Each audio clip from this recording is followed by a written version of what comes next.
जी वीर जी की हाल है, ठीक ठाक हो? लो जी वीर जी 9 पीस लाखे आ गए, ठीक है। 4 नर 5 नर ते 4 मादियां, ठीक है। 9 पीस ने, विच कोई जोड़े लगे ने ते विच कुछ नहीं लगे, ठीक है। शौक कर लो, एक भी वड्डा जोड़ा लगा है लाखा, ठीक है। हांडिया ते है बाकी यह पीस ने, शौक करो तो फिर राबता करो। तगड़े जोड़े जिन्हों चाहिए ने, 3 जोड़े विच लगे ने, ठीक है। 3 जोड़े लगे ने माशाल्लाह, शौक कर लो। लाखे पीस ने, ठीक है। जिन्हों चाहिए ने 9 पीस, वो बंदा राबता करे तो चस्का पार्टी परहेज करे। लोकेशन डस्का कारगो पूरा पंजाब। नंबर है 0320 6241 254।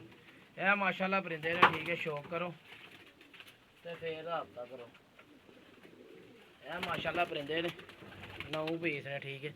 एक लाखा जोड़ा वड्डा लगा है, बाकी यह पीस ने, ठीक है। 9 पीस ने।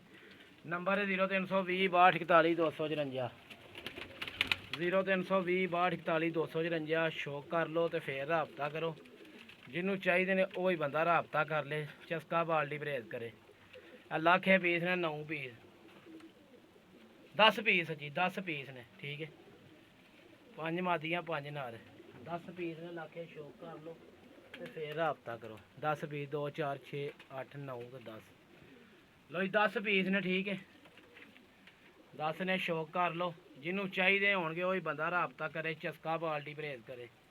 यह माशाल्लाह पीस ने, ठीक है। नंबर 0320 6241 254।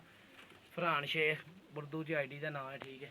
नवी आई डी बनाई है पिछली, तो फरहान शेख डस्के का नाम तो है, ब्लॉक हो गई है, ठीक है। नवी बनाई है। शौक कर लो तो फिर राबता करो।